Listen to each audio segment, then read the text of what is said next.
Assalamualaikum warahmatullahi wabarakatuh. Halo teman-teman semua.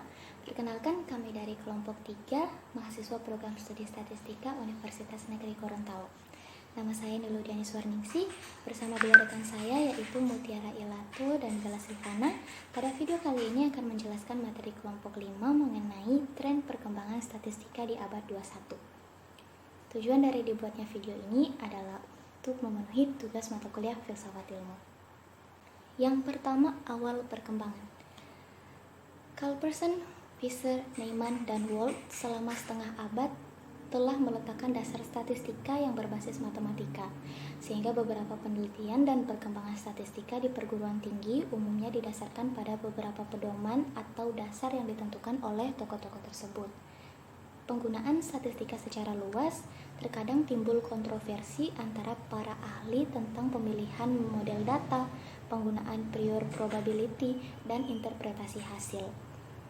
Hasil analisis terhadap data yang sama dengan lain konsultan statistika dimungkinkan terjadi perbedaan kesimpulan. Statistika induktif dapat dipakai untuk menangani masalah di mana perolehan data dirasakan perlu efisiensi atau perlu biaya mahal, sehingga umumnya dapat diatasi dengan analisis dengan sampel-sampel ukuran kecil. 2. Era milenium. Di era milenium dengan dominasi teknologi informasi, database yang besar, interaksi dengan komputer dan informasi yang kompleks, maka menurut si Erao dalam tulisannya pada 14 November 2001, statistika yang berdasarkan pada model-model probabilistik yang tidak mencukupi, sehingga metode-metode yang akan muncul diarahkan untuk menjawab tantangan zaman yang diberi nama data mining. Istilah data mining atau penambangan data ini menurut Nassosian pada tahun 2002 awalnya berasal dari para ahli ilmu komputer yang dalam sehari-hari bekerja dalam dunia kecerdasan buatan. Untuk pekerjaan ini mereka membangkitkan dan mengumpulkan data dalam ukuran sangat besar dan mencoba menemukan pola-pola keteraturan data yang dapat diterangkan. Pada tahun 1990-an, metode data driven yang tidak terlalu ketat dengan asumsi sebaran mulai digunakan untuk analisis berbagai data, terutama untuk eksplorasi data atau data mining. Berhubung data mining sangat komputer intensif, maka diusulkan diberi nama statistical methods mining oleh beberapa statistikawan USA. Menurut David M. Erpiziki dari University of California, metode data mining mempunyai dua prinsip dasar, yaitu data cleaning dan data segmentation. Data cleaning untuk mendeteksi data pencilan, sedangkan data segmentation untuk mengelompokkan data, sehingga akan diketahui pola dari data. Secara definisi, data mining adalah suatu proses pengerukan atau pengumpulan informasi penting dari suatu data yang besar.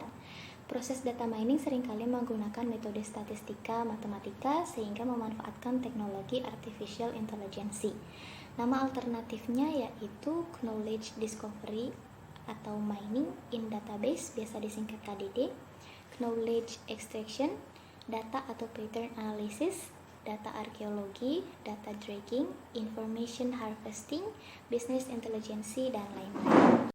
Fungsi data mining, yaitu pertama sebagai deskriptif yang merujuk pada suatu fungsi dalam memahami data yang Anda teliti dengan lebih jauh. Proses ini bertujuan untuk menemukan pola dan karakteristik dari data. Dengan memanfaatkan fungsi deskriptif ini, Anda bisa menemukan pola atau pattern tertentu yang awalnya tersembunyi pada sebuah data. Artinya, apabila terdapat pola yang repetitif dan memiliki nilai, artinya karakteristik dari data tersebut bisa Anda ketahui. Yang kedua itu prediktif. Prediktif adalah fungsi mengenai suatu proses yang nantinya akan menguak pola khusus dari sebuah data. Pola tersebut bisa Anda temukan dari beberapa variabel yang terdapat pada data. Saat sudah menemukan suatu pola, maka pola tersebut dapat Anda gunakan untuk memperkirakan variabel lainnya yang masih belum diketahui nilainya. Inilah sebabnya fungsi prediktif ini dianggap setara dengan analisis prediktif. Prediktif juga dapat Anda gunakan untuk memperkirakan suatu variabel khusus yang tak ada di dalam sebuah data. Yang ketiga sebagai asosiasi. Selanjutnya adalah fungsi asosiasi. Ini merupakan fungsi data mining di mana ada bisa proses mengidentifikasi relasi atau hubungan dari setiap data, baik data dari masa lalu maupun saat ini. Yang keempat yaitu klasifikasi. Klasifikasi berfungsi untuk menyimpulkan beberapa definisi karakteristik pada suatu grup atau kelompok data.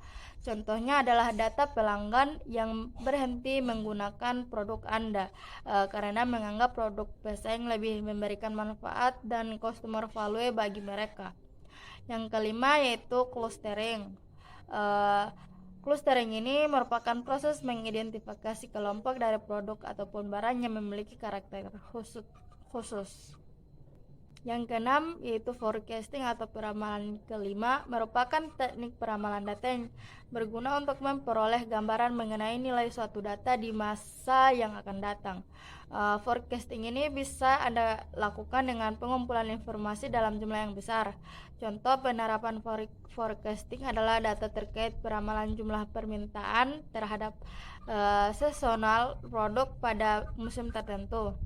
Yang terakhir yaitu yang ketujuh itu sequencing. Fungsi ini proses identifikasi tiap hubungan yang berbeda dari periode waktu tertentu. Contohnya itu data pelanggan yang melakukan repeat purchase suatu produk tertentu secara berulang dalam customer life cycle. Penerapan data mining di abad 21. Penambangan data bisa digunakan di berbagai sektor, mulai dari sektor bisnis, manajemen, keuangan, dan lain sebagainya. Berikut contoh penerapan data mining di beberapa sektor. Ada market analysis dan manajemen. Dalam sektor pemasaran biasanya data mining digunakan untuk pemasaran target, manajemen hubungan pelanggan CRM, analisis pasar, cross-selling, segmentasi pasar.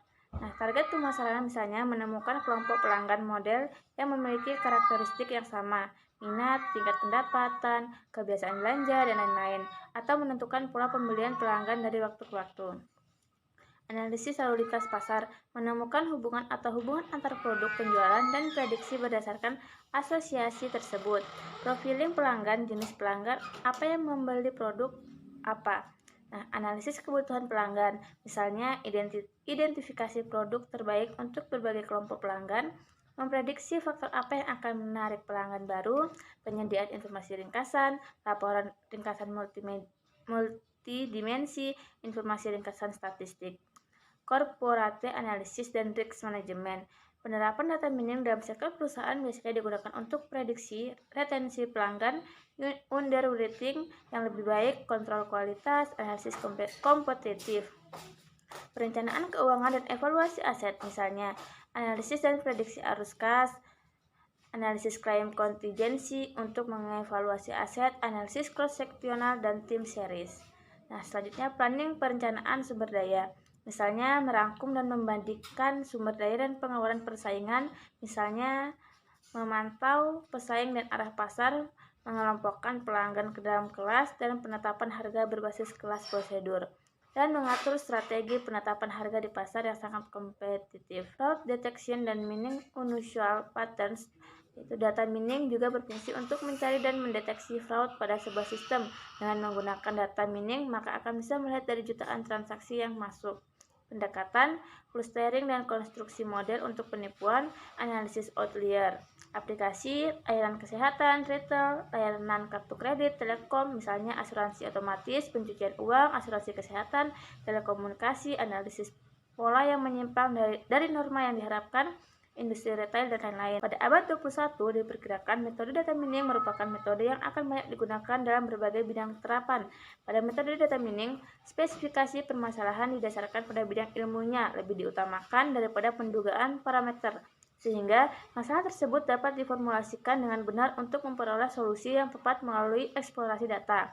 Hal ini berbeda dengan periode Fisher yang lebih mementingkan mencari metode pendugaan dan pendekatan sebaran yang tepat, sehingga spesifikasi permasalahan lebih diutamakan pada pendugaan parameter dan asumsi sebaran. Jadi, Fisherian statistik itu sebenarnya model driven yang agak beda dengan data mining yang lebih bersifat data driven. Akan tetapi, pada pelaksanaannya, kedua driven tersebut harus dikuasai oleh statistikawan di abad milenium ini. Situasi ini akan berpengaruh terhadap model pendidikan dan pengajaran statistika dewasa ini. Immanuel Parson dari Department of Statistics Texas A&M University College baru-baru ini menulis tentang data mining, statistical methods mining, and history of statistics. Dalam tulisannya tersebut dibahas juga masalah pendidikan statistika terhadap masa depan di mana data mining akan berkembang, seperti bagaimana cara mengajar matematika statistik untuk non-matematik statistik. Materi yang berhubungan dengan komputer seperti teknik simulasi, analisis numerik, analisis data, dan struktur data perlu ditingkatkan bagi para mahasiswa. Belum adanya standar analisis untuk eksplorasi data, dalam data ukuran besar inilah diperkirakan metode data mining akan banyak dikembangkan dan diteliti oleh para pakar statistika.